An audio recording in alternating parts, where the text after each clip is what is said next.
প্রথম চান্সে যদি জান্নাতে যেতে চান, জাহান্নামের কোন স্পর্শ ছাড়া যদি জান্নাতে যেতে চান, তাহলে এই 16 বদভ্যাস থেকে, 16টি অপরাধ থেকে নিজেকে বাঁচাবার চেষ্টা করতে হবে। কোরআন এবং হাদিসের আলোকে আমরা কিছু হতভাগা মানুষের কথা জানি, যে মানুষগুলো হয়তো নামে মাত্র তাদের অনেকে মুসলমান, হয়তো অনেকে নামাজ কালামও পড়ে, কিন্তু জান্নাতে তারা যেতে পারবে না। কারা সে হতভাগা মানুষ? যারা হয়তো তাদের অনেকে আছে মুসলিমই না, আবার অনেকে আছে যারা মুসলমান হওয়া সত্ত্বেও, নামে মুসলমান হওয়া সত্ত্বেও জান্নাতে প্রবেশ করতে পারবে না।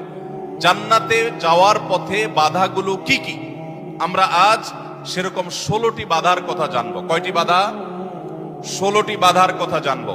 16 শ্রেণীর হতভাগা মানুষের কথা জানবো, যে হতভাগা মানুষগুলো জান্নাতে যেতে পারবে না। জান্নাতে যাওয়ার এই নেয়ামতের সৌভাগ্য লাভ থেকে তারা বঞ্চিত হবে। আল্লাহ রাব্বুল আলামিন সেরকম কপাল পড়া মানুষদের কাতারে যেন আমরা শামিল না হই, আমাদের সবাইকে সে তৌফিক দান করুন। ভাইরা আমার, আমরা যে শ্রেণীগুলোর কথা বলবো, প্রত্যেকটা শ্রেণীর পাশাপাশি আমরা কোরআন বা হাদিস থেকে উদ্ধৃতি এবং রেফারেন্স ইনশাআল্লাহ টানবো। আপনাদের কাজ হলো, আমাদের সবার কাজ হলো, এই 16 প্রকার হতভাগা মানুষের কোন একটা প্রকার এর মধ্যে আমি নিজে আছি কিনা সেটা মেলানো। যদি দেখি যে আমার মধ্যে এটা আছে, তাহলে মাহফিলের প্যান্ডেলের মধ্যে বসে, প্যান্ডেলের নিচে বসে এই মাহফিলের মাঠে থেকেই আমি নিয়ত করে ফেলবো যে এই বদভ্যাসটা, এই খারাপ জিনিসটা আমি ত্যাগ করে ফেলবো। যেই 16টি খারাপ জিনিস, যেই 16টি অপরাধ জান্নাতে যাওয়ার ক্ষেত্রে বাধা, সে বাধাগুলো আমাদের জীবন থেকে আমাদের সরিয়ে ফেলার সংকল্প এখান থেকে করে তারপরে বাড়িতে যেতে হবে। তাহলে আজকে মাহফিলে আসা, বসা, আয়োজন করা সবকিছু সার্থক হবে ইনশাআল্লাহ। সবাই নিয়ত করবো তো ইনশাআল্লাহ। আল্লাহ আমাদের সবাইকে তৌফিক দান করুন। সর্বপ্রথম যে হতভাগা মানুষদের কথা বলতে চাই, যারা জান্নাতে যেতে পারবে না, তারা হলো যারা আল্লাহর প্রতি ঈমান আনে নাই, যারা মুসলমান হয় নাই, যারা ঈমান আনে নাই, আল্লাহর প্রতি যারা বিশ্বাস করে নাই, তারা আল্লাহর তৈরি জান্নাতে যাবে, এটা কখনো আশা করা যায়? যদি আল্লাহকে কেউ বিশ্বাসই না করে, আল্লাহর একত্ববাদকে স্বীকারই না করে, শিরকে লিপ্ত হয়, সে মুসলমানই না হয়, তাহলে সে আল্লাহর জান্নাতের প্রত্যাশা কোত্থেকে করতে পারে? একজন মানুষ, তিনি মুসলমান না, তিনি অমুসলিম, তার ব্যক্তি জীবনে অনেক ভালো কাজ থাকতে পারে, অনেক ভালো অর্জন থাকতে পারে, কিন্তু তার ভিতরে ঈমান নাই। এই লোকটা আল্লাহর কাছে জান্নাতের আশা কখনো করতে পারে? একজন মানুষ বাংলাদেশে মানুষের জন্য অনেক কাজ করেছেন, বাংলাদেশের উন্নয়নে অনেক ভূমিকা তার ছিল বা আছে, বাংলাদেশে অনেক কল্যাণকামিতা তিনি চান, তার অনেক ইন্ডাস্ট্রি কারখানা থেকে বহু দেশের উপকার হয়, দেশে মানুষের উপকার হয়, এরকম আরো বহু উপকারিতা তার দ্বারাই হয়। কিন্তু লোকটা বাংলাদেশের অস্তিত্বকে স্বীকার করে না, বাংলাদেশের অস্তিত্বকে স্বীকার করে না, বাংলাদেশের স্বাধীনতা, সার্বভৌমত্ব এগুলো স্বীকার করে না।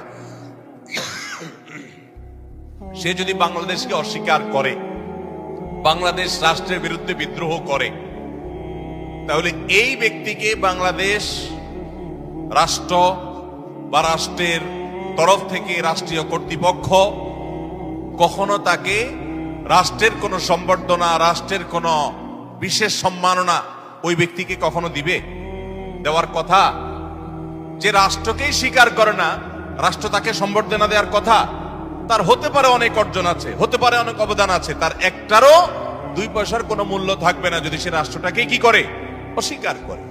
ঠিক একইভাবে যে আমার রবকে মানে না, যার আল্লাহর প্রতি ঈমানই নেই, বিশ্বাসই নেই, তার হাজারটা ভালো কাজ থাকতে পারে, আল্লাহ রাব্বুল আলামিনের কাছে সে কখনো জান্নাত প্রত্যাশা করতে পারে?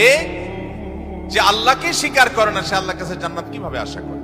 এজন্য ভাইরা আমার, সহিহ মুসলিমের হাদিসে আসছে, নবী করিম সাল্লাল্লাহু আলাইহি ওয়াসাল্লাম বলেছেন, লা তাদখুলুল জান্নাতা হাত্তা তুমিনু, তোমরা ততক্ষণ পর্যন্ত জান্নাতে প্রবেশ করবে না যতক্ষণ পর্যন্ত তোমরা ঈমানদার হবে না। অর্থাৎ ঈমানদার না হলে জান্নাতে যাওয়ার কোনো সুযোগ নেই। এই প্রথম শ্রেণীর মানুষ, তারা দুনিয়া থেকে যদি ঈমান ছাড়া যায়, তাহলে সেক্ষেত্রে চিরকাল তারা জান্নাতে নিষিদ্ধ থাকবে, অনন্ত অসীমকাল জাহান্নামে তারা থাকবে, জান্নাতে কখনোই আসতে পারবে না।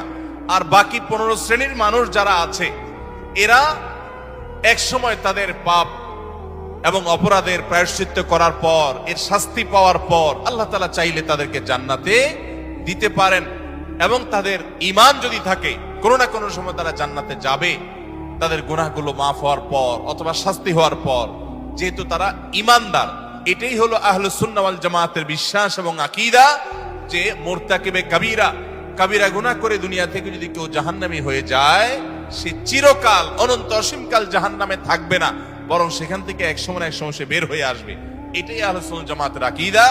মুতাজিলা সহ কিছু ভ্রান্ত ফেরকার মানুষের বিশ্বাস হলো যে জাহান্নামে একবার যে যাবে সে চিরকাল সেখানে থাকবে। বিভিন্ন আয়াতের অপব্যাখ্যা তারা করে থাকেন। যাই হোক, তাহলে প্রথম শ্রেণীর কথা আমরা জানলাম, যারা জান্নাতে নো এন্ট্রি, তাদের জান্নাতে প্রবেশের সুযোগ থাকবে না, তারা হলো যাদের আল্লাহর প্রতি ঈমান নাই, যারা মুসলমান না, যারা ঈমানদার না, তারা চিরকালের জন্য জান্নাতে নিষিদ্ধ থাকবে। এক নাম্বার। দ্বিতীয় যে প্রকারের মানুষ জান্নাতে যেতে পারবে না, বা দ্বিতীয় যে বিষয়টি জান্নাতে যাওয়ার পথে বাধা, সেটি হলো আত্মীয়তার সম্পর্ক ছিন্ন করা। রক্ত সম্পর্কীয় আত্মীয়কে যদি কেউ স্থায়ীভাবে ছিন্ন করে, তাদের সাথে সম্পর্ক যদি একবারে কাট করে ফেলে, বুখারী মুসলিম এক যুগে বর্ণনা করেছেন, নবী করিম সাল্লাল্লাহু আলাইহি ওয়াসাল্লাম বলেছেন, লা ইয়াদখুলুল জান্নাতা কাতি', আত্মীয়তার সম্পর্ক ছিন্ন করে দেয় যে, এই ব্যক্তি জান্নাতে প্রবেশ করবে না, সে জান্নাতে প্রবেশ করবে না। অতএব আত্মীয়তার সম্পর্ক যারা ছিন্ন করেছেন, তারা তওবা করতে হবে। আপনার ভাই, আপনার বোন, শত বাধা হতে পারে, শত ঝামেলা হতে পারে, শত গন্ডগোল হতে পারে, আপনার চাচা, আপনার ফুফু, আপনার মা বাপ, আপনার সন্তান সন্ততি, আপনার মামা, আপনার খালা, এরা সবাই আপনার রক্ত সম্পর্কীয় আত্মীয়। এদের সাথে আপনি স্থায়ী সম্পর্ক ছিন্ন করবেন, এই সুযোগ কিন্তু ইসলাম আপনাকে রাখে নাই। হ্যাঁ, যদি এমন হয় যে তাদের সাথে সম্পর্ক রাখতে গেলে আপনার জীবন হুমকির মধ্যে পড়ে, আপনি বিপর্যস্ত হন, আপনাকে তারা ক্ষতি করে, তো শুধু ক্ষতি থেকে বাঁচার জন্য আপনি দূরে আসেন, সেটা ভিন্ন বিষয়। কিন্তু সম্পর্ক যদি একেবারে স্থায়ীভাবে ছিন্ন করেন, বিশেষ করে দুনিয়াবি ঠুনকো অজুহাতে, ঠুনকো কারণে, কোনো কারণে মনোমালিন্য হয়েছে, আর চিরকালের জন্য সম্পর্ক ছিন্ন করে দিলেন, তো এটা হারাম।